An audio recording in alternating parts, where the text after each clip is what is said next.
ce nouvel épisode, je vais vous expliquer comment faire face à la procrastination. À un moment ou à un autre, nous avons tous reporté au lendemain certaines tâches que nous devions accomplir. Puis, le lendemain, nous avons encore reporté au jour suivant, jusqu'au moment où il n'était plus possible de reporter davantage. Pris au pied du mur, la tâche a dû être réalisée en catastrophe ou abandonnée. Pour certaines personnes, ce scénario n'est peut-être pas uniquement un mauvais souvenir, mais une habitude qui s'est installée. Les études estiment que 15 à 20% des adultes reportent régulièrement des activités qu'il faudrait mieux exécuter immédiatement. Elle toucherait 80 à 95% des étudiants de premier cycle universitaire. La procrastination désigne la tendance à remettre systématiquement au lendemain des actions, qu'elles soient limitées à un domaine précis de la vie quotidienne ou non. Quand il s'agit de procrastiner, tous les degrés sont possibles, d'un blocage passager pour telle corvée que l'on repousse ponctuellement jusqu'à la tendance durable à tout remettre à plus tard avec des conséquences matérielles très sensibles. Mais comment comprendre la procrastination et surtout éviter d'y céder? Avant toute chose, découvrons d'abord les causes de la procrastination. Mais par contre, elles sont diverses. Premièrement, un manque de motivation. Deuxièmement, refus de l'autorité. Troisièmement, l'anxiété d'évaluation. Un des principaux facteurs qui poussent à la procrastination est l'anxiété. Comme les phobies ou les troubles anxieux, le fait de différer une action est équivalent de comportement d'évitement qui annule transitoirement le stress qui lui est associé. Selon le contexte, cette anxiété peut être liée à l'incertitude, au manque d'assurance dans sa propre capacité ou à toute autre crainte générée par action à réaliser ou à ses conséquences ponctuelles. Il peut être notamment s'agir d'une anxiété sociale, par exemple, pour des rendez-vous que l'on repousse ou des objectifs qui comportent une dimension collective importante. Quatrièmement, l'incertitude. L'incertitude est l'insuffisance de la maîtrise de la situation, des éléments déterminants. Ne pas bien cerner à l'avance l'ensemble du problème à affronter. Ne pas savoir combien de temps il va falloir y consacrer et surtout ne pas avoir une expérience antérieure de la même tâche et donc de sa réalisation, constituant des obstacles majeurs au déclenchement de l'action. Surtout quand on manque de confiance en soi. Ainsi, chaque fois qu'on aura le choix entre une action incertaine où l'on risque de s'enliser est une action que l'on maîtrise, évidemment, on choisira la seconde.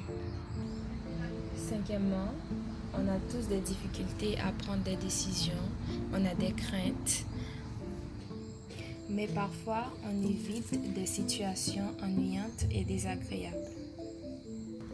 Sixièmement, le perfectionnisme excessif. Au-delà du manque de maîtrise d'une situation, d'un problème de fond explique souvent des habitudes de procrastination.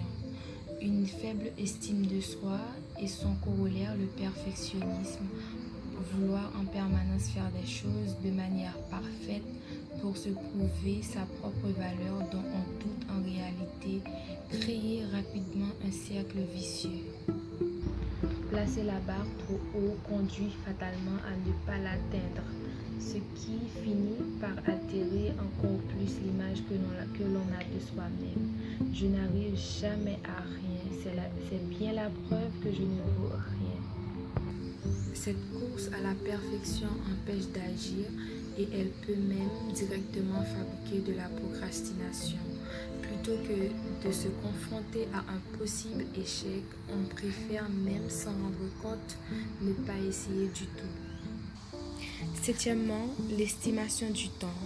La question du temps est centrale dans la procrastination puisqu'on est toujours en retard. Les personnes concernées ont souvent un problème avec l'estimation du temps que peut prendre telle ou telle action avec une franche tendance à en sous-estimer la durée nécessaire et à surestimer le temps restant avant la dernière limite. Cela peut s'apparenter à un excès d'optimisme ou parfois aussi à la politique de l'autruche avec l'intrusion du retard que l'on commence à apprendre. On préfère ne pas y penser et ne pas se confronter à la réalité. Ainsi, on s'y prend trop tard et on se sent dépassé. Non pas parce que la tâche était trop difficile, mais parce qu'on n'y a pas consacré assez de temps. En 8e position, maintenant, on va essayer de comprendre les conséquences de la procrastination.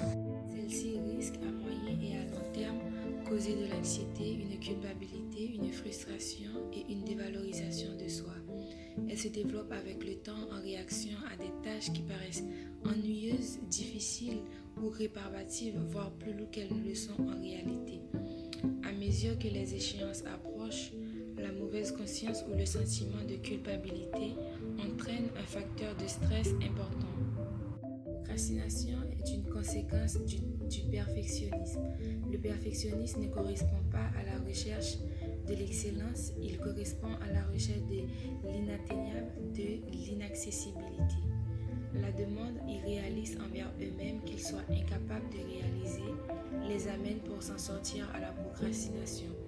Ces standards inaccessibles découragent la personne et l'empêchent de poursuivre les tâches exigées. Maintenant, après avoir analysé les causes et les conséquences, voyons certaines mesures à prendre pour vaincre la procrastination. Priorisez vos objectifs et commencez par ceux qui comptent le plus tout en présentant le moins de difficultés. Segmentez les tâches en sous-actions plus faciles à réaliser. Fixez-vous des séquences de 10 minutes par exemple, pendant lesquelles vous ne devez rien faire d'autre que la tâche prévue. Organisez vos activités en fonction des capacités que vous connaissez, notamment des jours ou des horaires où vous êtes habituellement le plus productif. Repérez les périodes de la journée dans lesquelles vous êtes le plus productif. Effectuez les tâches pénibles à ce moment-là. À l'inverse, certaines personnes travaillent mieux en fin d'après-midi ou le soir. Trouvez un déclencheur pour débuter une action. Le plus dur, c'est de s'y mettre.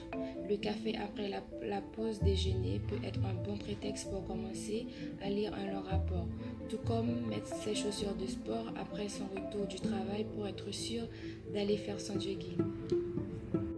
Passez en mode urgence quand les blocages résistent, en vous fixant vous-même un délai impératif à ne pas dépasser. Fuir les distractions, éteignez les notifications et signifiez que vous ne voulez pas être dérangé durant X heures, le temps de boucler votre tâche. Associez la réalisation d'une tâche à une récompense, par exemple, écoutez son émission favorite. Installez-vous dans un environnement agréable pour l'effectuer. Voilà mesdames et messieurs, ici prend fin cet épisode. Merci d'écouter Trésor caché, là où l'on apprend à mieux connaître pour mieux vivre. Merci à toi Robert Joujout pour l'invitation. Quant à moi Neftali, je vous dis bye bye, à la prochaine.